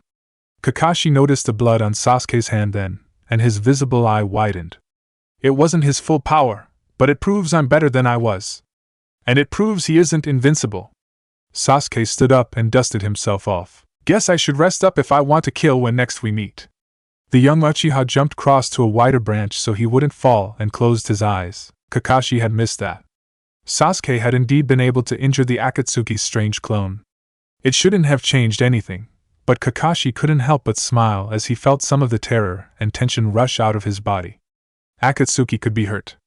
And if they could be hurt, they could be killed. Guy knew that Kakashi's team had likely encountered the same kind of stalling tactic his team had, and he was determined not to let his eternal rival best him. His decision to push forward had the unfortunate effect of pushing four tired ninja towards a group of the most dangerous people on the planet, but he was determined to beat Kakashi to the punch. Guy-sensei, I'm all for making up for lost time, but maybe we could take a break? Asked Tenten as she struggled to keep her eyes open. Nonsense! Shouted Guy as he turned around to answer his adorable students. We must not allow Kakashi's team to beat us once again. We will arrive first. So forward, youth blazing full dash. Guy was unceremoniously cut off by his own fatigue. In his weakened and tired state, he had failed to notice the fact that he had not jumped at the branch of the next tree, but the trunk. The impact made even Niji wince as Guy fell to the forest floor. Then again, perhaps a rest is in order. So have we decided who gets the Kazekage's body? I've waited long enough, grumbled Sasori. Yes. I would like to pass the remaining time looking forward to a good payday, growled Kakuzu. We don't really want to drag this thing around any longer than we have to, said Naruto. We're too slow lugging around this much dead weight. If Zetsu can get the body before the retrieval teams get here, you're welcome to it, Sasori. Good, said Sasori as he turned to his partner. And Zetsu? No snaking on the way back. Got it, Sasori, said Zetsu. Not even a nibble? No. I'll give you a cut when I'm assembling my new Kazekage puppet. Despite the holograms only projecting basic shapes and eyes, Sasori's giddiness was almost present in his voice. Having resolved the issue, Naruto yawned loudly, letting out some fatigue from 3 fights and the time spent sealing. You okay? Asked Deidara. You seem kinda tired, yeah? Thank you for your concern, but I'm fine, replied Naruto. Just looking forward to a small break after this. We will proceed to the next ceiling as soon as we capture another tailed beast. Feel free to relax, but don't lose sight of the goal, warned Pain, his rippled eyes drawing curt nods from the other 9 members of Akatsuki. Naruto sighed knowing that any time Akatsuki got their hands on one of his jinchuriki brethren, he would have to drop everything for 3 days while they were painfully and slowly killed. The sealing was scheduled for another 12 hours, so they were all taken slightly aback, except Pain, who was unflappable, when the jinchuriki's body leaked out the last little bit of one-tailed chakra. The corpse fell to the floor with a resounding flood and the statue's mouth slammed shut. The dragons dissipated as the first eye opened fully. Hayden was the first to break the silence, in about as obnoxious a manner as Naruto had come to expect from the silver-haired immortal. Damn, that's creepy. We're done here. Get the rest of your tailed beasts because so far, the rookies have proven themselves more than you. With the order disguised as a challenge, Pain's shadow disappeared, Conan soon afterwards. Kakuzu and Hayden dismissed themselves once they figured they were supposed to. Zetsu's on his way to collect the corpse. Don't damage it with your art. The contempt in the puppeteer's voice was matched only by the anticipation of getting a second Kazekage to add to his collection. This will make 299 puppets in my collection. Yeah, like your lame excuse for art could hold a candle to the real deal. Just get the body before the leaf ninja get here, yeah? If a fight goes down here, we can't guarantee that the corpse will remain in one piece, retorted Deidara as Zetsu and Sasori's images fizzled out. Naruto jumped off the statue as it began to sink back into the earth. He took up a meditative pose and actually began to nod off as he drew in natural chakra. Man, you really are tired. I haven't seen you this beaten, well ever, yeah, said a concerned Deidara. The voice broke him out of the beginnings of a peaceful slumber. 3 fights, the ceiling, and a third of my chakra on top of it all. I just need to regain some chakra. Wake me up when Zetsu gets here, said Naruto as he closed his eyes again and began to sleep once more. Deidara couldn't help noticing how much her partner looked like the Jinchuriki's corpse when he slept on the cave floor. She sat down on the redhead's chest and resigned herself to waiting in boredom until her blue eyes lit up with a brilliant idea. After resting for the night, the 2 Leaf Ninja teams had set off once more. The rest of their journey was rather uneventful, and they arrived well rested on the 3rd day. Teams 7 and 10 arrived at the large rock that Pakken said hid the Akatsuki's hideout. The base was hidden at the water level of one of the land's many rivers, marked only by a gate and a small paper tag on the rock. To Kakashi's ire, his eternal rival had managed to beat them to the base, though they hadn't made much progress in moving the rock. Ah, Kakashi, my eternal rival! So you've finally arrived! Shouted an exuberant green-clad Jonin. As you can see, my team arrived before yours, and we were stalled by a member of Akatsuki as well. It looks like I win this round of our never-ending challenge of youth. Sorry, did you say something? Asked Kakashi. He smirked to himself as Guy fell to the ground in despair at his unattainable hipness. It never got old. Niji was the one to sober the mood by bringing up the reason they were actually here. Akatsuki is waiting beyond that boulder. We've been waiting for you before we open it. It will be tricky. Sasuke knew that the Uchiha clan was all of 2 people, and he planned to kill Itachi, but old rivalries died hard. So of course the Uchiha wanted to show up the Hyuga. Sakura, blow this place wide open. Sakura grinned, confident in her strength. She pulled her gloves tight and sprinted at the boulder, rearing back her fist to pulverize the rock. She made contact, and the power behind her strike blew back the water beneath her and sent a visible shockwave up the boulder from the point of impact. But miraculously, the big rock remained intact, not even chipped. Sakura was dumbfounded that her strength had failed her for the 2nd time in as many days. That won't work, said Tenten. It was the first thing Dai-sensei tried when we got here. It's protected by a seal of some sort. Even Niji's Byakugan can't distinguish anything in there. Right, we've located 5 similar seals in the area, but we didn't take them off yet. I may be faster, stronger, tougher, and better in almost every way, but Kakashi knows seals better than even I. Guy managed to both praise and insult his rival in one sentence. After all, seals are the most dangerous branch of the ninja arts. Removing them without knowing what they are could kill us all, or worse. Kakashi was glad that his counterpart was able to grasp the gravity of the situation. Then Guy opened his mouth to elaborate. They could drain us of our youth. Kakashi buried his face in his palm and sighed. He looked up, his one eye intently studying the seal high up on the rock. You were right. There don't appear to be any traps sealed in, and it's definitely a 5-barrier seal. Kakashi took a closer look and noticed something else, buried just deep enough in the sealing matrix that he almost missed it. Wait. The 5 seals need to be removed at the same time, or the main seal will lock up and be impossible to remove. We prepared for this. Here, said Niji calmly as he handed his clan's rival an earpiece and microphone. We'll use these to synchronize our movements. Niji turned back to his team and addressed them. Let's move out. You stay here to make sure Akatsuki doesn't escape while we're off removing the seals. We'll back you up as soon as we can. Team 9 nodded to each other, 2 much more exuberantly than the others, and they dispersed. Sasuke took his position above the seal before them, and Sakura readied herself for redemption. The others were left to swallow nervously and prepare to face Akatsuki. Naruto was unceremoniously woken up from his power nap, not by Deidara, or even Zetsu himself, but by the explosion of the entrance to Akatsuki's hideout. Naruto got off from his impromptu bed and yawned as he stretched. Deidara at least had the manners to look apologetic for not waking him up. "Sorry," said Deidara, lowering her head in apology. "I didn't think they'd be able to get past the seal." "No. It's my fault for not finishing them before. Though it's not like Zetsu to be late," mused Naruto as the dust cleared. The leaf ninja who had unceremoniously kicked down the door were the ones he had been in charge of stalling, which annoyed him further. "I thought for sure I delayed you longer than Kisame delayed his leaf ninja. Did you manage to beat them here?" Kakashi was the one to respond. "Actually, they beat us here by several hours. This Kisame, who I can only presume is the same infamous former member of the 7 Ninja Swordsmen, was less effective than you.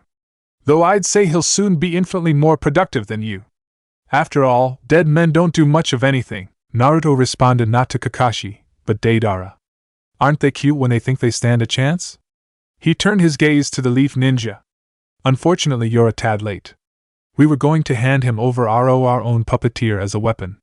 He nudged Gar's corpse with his foot to drive his point home. The action angered the leaf ninja who had been friends with the former jinchuriki, but Granny Chio remained calm and stepped forward to address the Akatsuki members. "So my grandson did get involved with you wretched people. He may be family, but I won't let him defile the body of a Kazekage from his own village. If you must, give him these instead." The old lady drew out 2 small scrolls and tossed them to the Akatsuki duo. Naruto and Deidara each caught one, and unrolled them to reveal the kanji for mother and father. "They're puppets of his parents. I'm not long in this world, one way or another, but perhaps these will save some remnant of my grandson. I doubt it, but okay. These scrolls earned you a chance. Get the Kazekage's body back if you can," said Naruto as he set the scrolls before him. "But you'll have to kill 2 of the wretched people that your grandson has allied himself with, before we begin." Naruto turned his head to see the Uchiha who had spoken up, much to the surprise of all present. "You said my jutsu were no match compared to your power, nature's power. What did you mean?" Naruto closed his golden eyes to chuckle softly. "It's called Sage Mode. As you've already guessed, it gives me more power than you will ever touch in your life, but there are some heavy risks and many requirements. I'll show you one right now." Naruto brought his thumb up to his mouth and bit into it. He performed the 5 hand seals as he jumped up next to Deidara's clay bird that she had made while they were all talking. He slammed his hand down into thin air, and the sealing matrix spread out from his bloody thumb. A large plume of smoke obscured all vision in the enclosed space, but when it cleared, they all wished that they had remained blinded to the danger they now faced. "Requirement 1 of Sage Mode. One must have signed a summoning contract," shouted Naruto from atop the large toad that was now below him. The large red amphibian carried a large shield and staff and wore a black kimono. Naruto stood between the horn-like protrusions on the toad's head, Akatsuki cloak flaring from the displacement of wind the summoning had caused. The leaf ninja were awed, especially Kakashi and Asuma, who recognized the toad's summoning contract as one of the things that made Jiraiya of the Sannin as powerful as he was. Their fear turned briefly to wonder, however, as the toad spoke. "I'm rather clumsy, but I'll try my best, Naruto. Let's show them just how powerful the toads can be." Gamaken said Naruto. Gamaken swung his spike staff at the leaf ninja, who scattered to dodge. His swing followed through a little too far, however, and Gamaken lost his balance. The clumsy toad fell backwards and smashed the roof of the cave, causing it to crack. "Don't let them get outside!" shouted Kakashi, mistaking Gamaken's fall as an intentional tactic employed by the Akatsuki members. Naruto looked down to Gamaken and nodded. Even though there was no way he should have been able to see the gesture, the large red toad got the message and swung at the ceiling again, this time on purpose. The strike had far more power behind it, and as a result the previously damaged ceiling shattered into pieces and collapsed. Gamaken was large enough to take any pieces of rubble that hit him, and Deidara was able to dodge around them on her clay creation. The remaining ninja were left to jump from falling rubble to get outside and avoid the deadly rocks. Naruto exited in this manner as well, not because the rocks posed any threat to him, but because he knew Gamaken would be far more effective with room to maneuver. As he predicted, Gamaken jumped out of the hole and attempted to crush the leaf ninja upon landing. The leaf ninja scattered to avoid the straightforward attack. As they emerged, Asuma and Kakashi were met by Naruto jumping at them. He caught Asuma's wrist to stop his flying swallow strikes, and Kakashi could only watch as he flew past and landed on the ground. The one-eyed Jonin pulled up his headband to reveal his Sharingan and jumped at Naruto's unprotected back. The Akatsuki member grinned as he sensed Kakashi approaching. Naruto flipped over so that Asuma was between him and Kakashi, then kicked hard.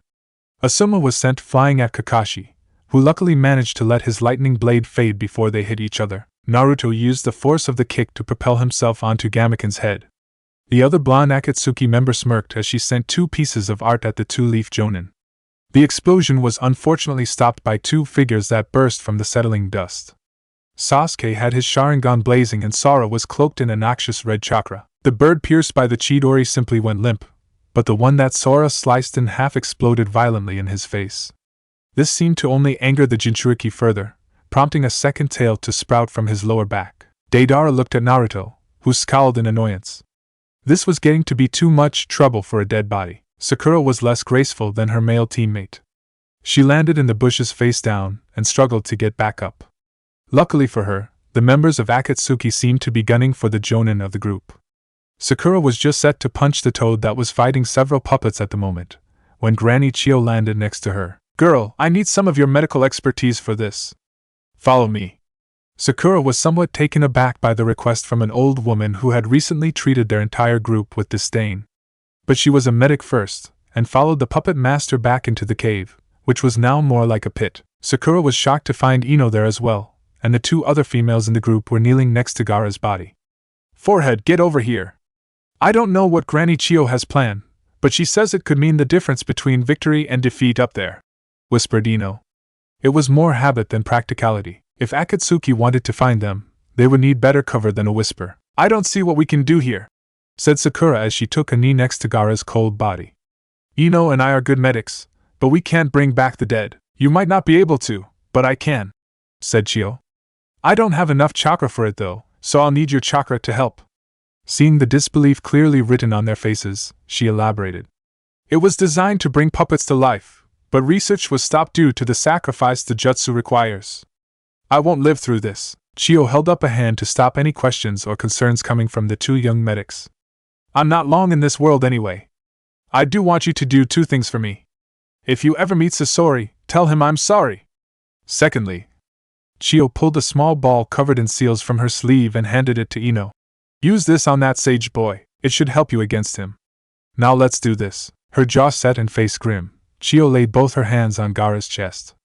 Her hands ignited in a transparent green flame, and Sakura and Ino put their hands on top, allowing their chakra to be taken to fuel the reanimation technique. Kakashi jumped back to avoid a straight jab, seen moments ahead thanks to his Sharingan, but it somehow grazed him anyway. Kakashi clearly saw the blow stop several feet from his stomach, but he had been hit regardless. This tactic of trying to give him enough paper cuts to bleed him dry wasn't working. They would clearly need a different strategy. Sasuke and Sora were holding their own against the bomber, but Naruto was beating Kakashi and Asuma almost effortlessly. "Asuma, can you buy me a minute? I'm going to use my trump card," said Kakashi as he brought up his hands to cover his Sharingan. Asuma gave him a thumbs up before rushing back in himself. His wind chakra was easily dodged if not flat out ignored by the sage as he tried to land a hit on the 3rd Hokage's son, but Asuma had learned from previous encounters, and allotted himself an additional 3 feet from any given blow. He still felt the hits barely missing him, but they were real grazes, not the kind from before that felt like getting nailed by a sledgehammer. Asuma realized he was buying time, but making the opponent burn through some chakra was always a good stalling tactic, and it would only make Kakashi's job easier. He jumped back and ran through a series of seals. Fire style, burning ash pile. A large cloud of smoke billowed out of his mouth and engulfed the Akatsuki member. He waited for a second to see if his opponent was going to jump out of the smoke before he clacked the flint in his teeth to create a spark. The spark ignited the entire cloud into a massive fireball. The smoke cleared to reveal Naruto, who had simply stood there and bore the attack, sprinting towards Asuma, his Akatsuki cloak slightly tattered and smoking. He delivered a powerful uppercut to Asuma's gut, lifting him off the ground slightly with the force of the blow and driving the wind from him. His leg shot out to bend Asuma's knee in a manner that wasn't supposed to occur. Asuma screamed in pain and fell down.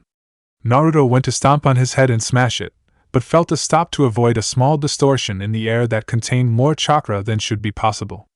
He jumped back to avoid it as the distortion moved towards him. While he escaped, a piece of his cloak wasn't so lucky. Naruto looked down at the hole in his Akatsuki cloak and glared at Kakashi.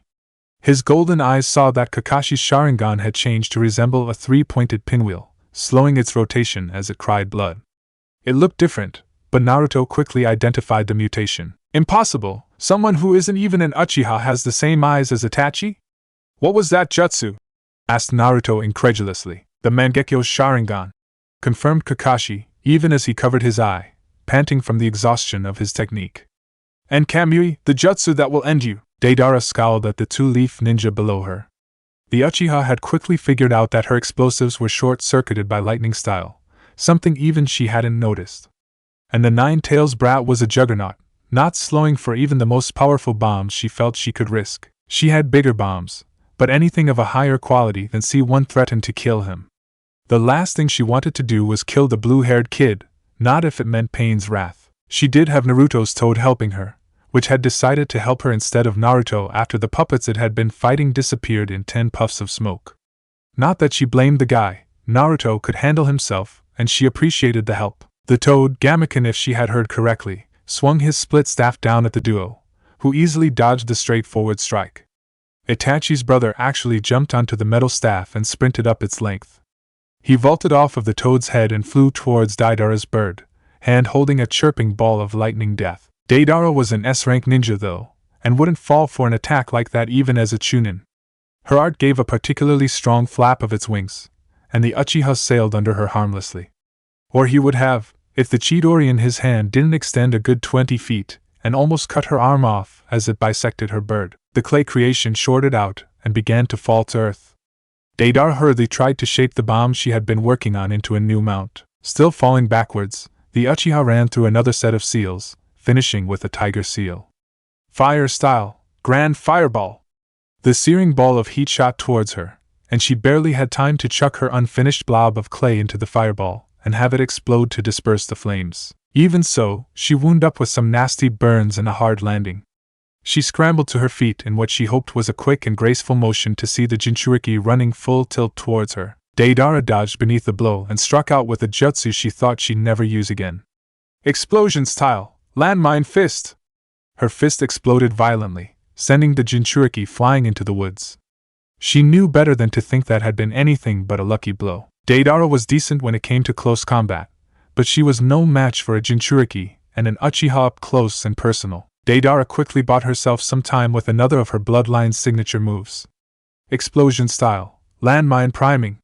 Deidara's volatile chakra shot into the ground in small lumps, congregating in pressure-sensitive patches that would blow up violently if anything heavier than a leaf touched them. Not that the makeshift minefield was slowing down her opponents. It quickly became apparent that the Sharingan could see her chakra, and the Uchiha deftly dodged the dangerous detonations.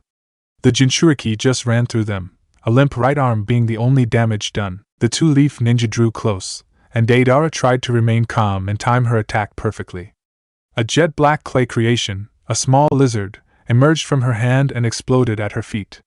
Not her typical fiery explosions of death, but a poof of dark smoke. The two-leaf ninja were too close to stop their attacks, and Deidara figured that the two-tailed menace wasn't thinking clearly enough to use even basic strategy.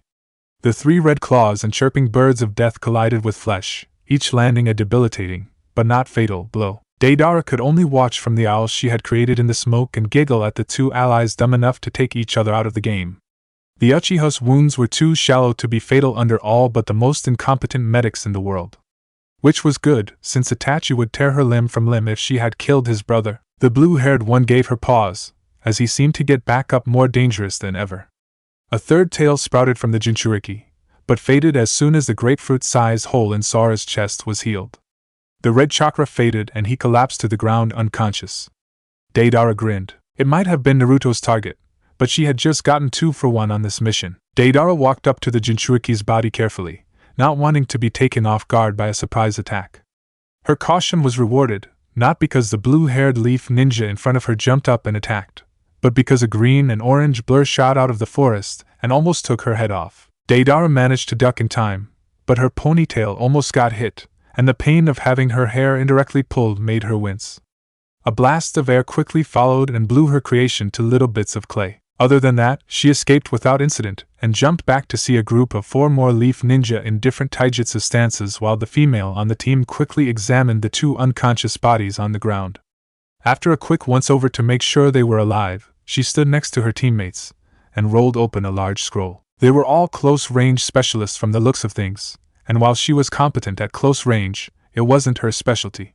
Deidara pulled out 2 kunai while her hands chewed some clay for an escape to a more comfortable distance. Naruto was running, which was a rare occurrence for him.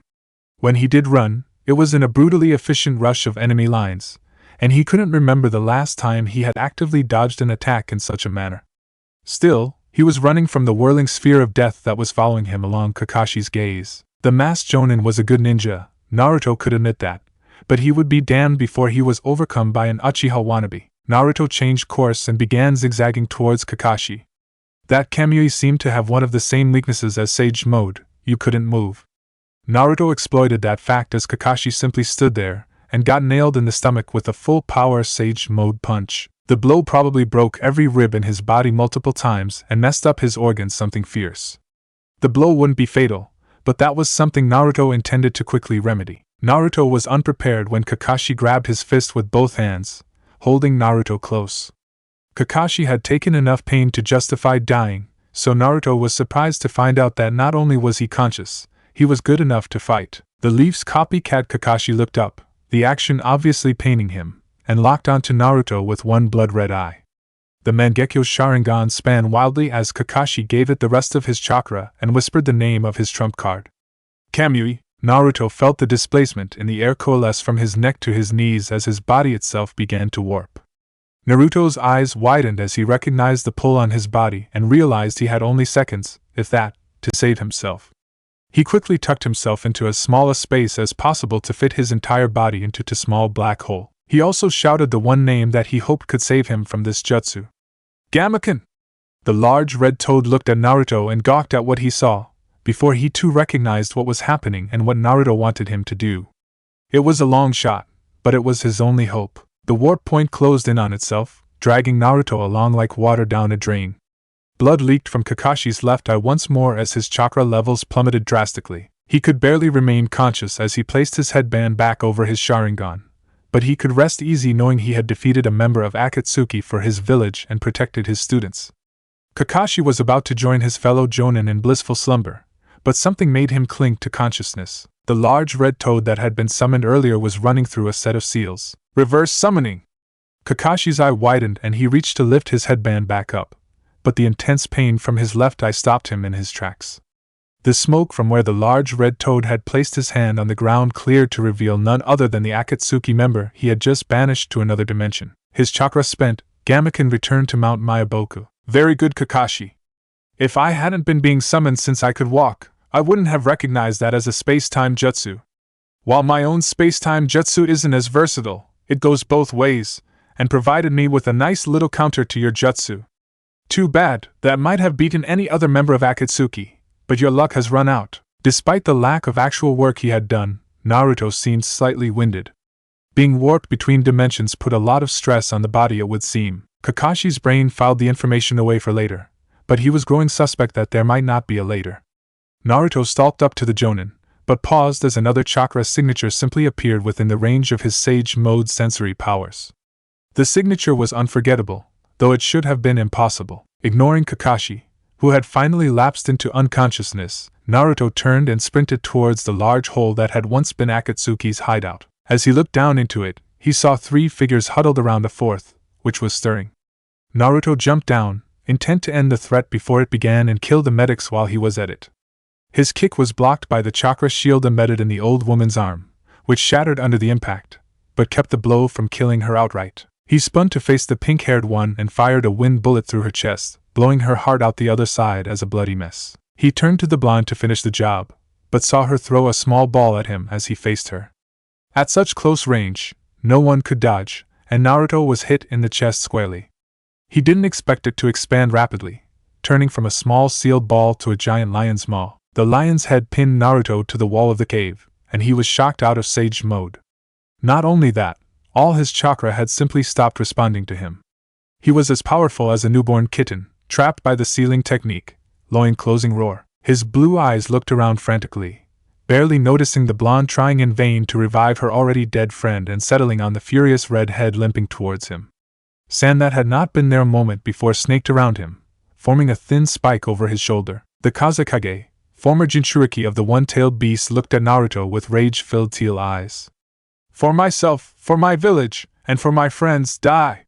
Gaara shouted the last word and his sand shot forward to impale the Akatsuki member who had dared attack his village and friends. That would have been the end of Naruto. Would have, if he hadn't been freed at the last minute. Several wooden spires shot out of the wall and dislodged the lion's maw, pinning Naruto to the wall. The sand missed his head by several inches, cracking the stone wall it hit instead. Naruto immediately began to draw in more natural chakra and get the chakra he already had moving again. Naruto was joined by Deidara, who had jumped down to avoid her pursuers. She paled upon seeing the Kazekage she had killed not a day ago back from the dead and walking around. Thanks for the assist, Zetsu. You're late though. I thought working with Sasori would instill you with a powerful sense of punctuality, said Naruto, grateful for the rescue, but still annoyed at Zetsu's tardiness. Only Zetsu's white half emerged from the wall, grinning like an idiot. Well, it looks like I should have taken a bit longer. I'm supposed to collect a dead body. You were late, yeah? Somehow they brought him back to life. Guess you can explain to Sasori why he doesn't get his Kazekage, grumbled Deidara. If Zetsu could get any paler, he would have. Sasori could get pretty violent when he was angry. Then again, why not finish him now and we can all go home? Sound good? Asked Zetsu's white half nervously. We've been fighting for a while, and I'm in no condition to keep fighting long enough for the rest of the cavalry to come running. I'd say Deidara is pretty worn out as well, said Naruto. One-tailed beast is good enough for now. We'll get the 9 tails some other time. Here. Naruto tossed Zetsu 2 scrolls from his tattered cloak. These should make it up to Sasori. One for our mistake and one for yours. Zetsu tipped an imaginary hat to the duo and faded back into the wall. Deidara tossed out a small bird and made a seal to make it grow. The two hopped onto the hawk that emerged from the smoke.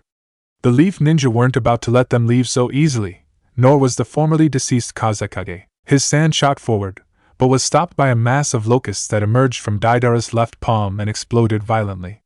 No one was hurt by the bombs, but by the time the explosions subsided, the 2 Akatsuki members had disappeared without a trace, leaving the survivors to mourn the lives lost to them. Sakura, who had died healing the Kazekage from death, and Granny Chio, who had given her life to save Gaara's. I can't help but notice a distinct lack of Kazekage.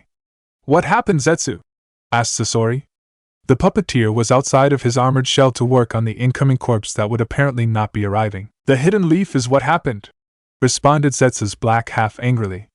Now, that's no excuse to rude, and it's no reason to be sad. Look what we got for you instead, interjected his lighter half. Sasori caught the 2 scrolls and looked in stunned silence at the kanji on them. Mother and father. My first puppets. Sasori quickly broke himself out of the past and pocketed the scrolls. I'll let it slide, but only because 300 is a better number than 299. Zetsu let out a sigh of relief, which his dark half scoffed at. What now? We still have no idea where the 3 tails is, and I haven't come across any leads, asked Zetsu. I might have a spy who has some information on that front. I'm set to meet with him in 10 days at Tenchi Bridge. Perhaps a snake can shed some light on the turtle. Zetsu could understand the turtle perfectly well, but he had only one idea of who might be a snake. To be honest, the idea made him a tad nervous.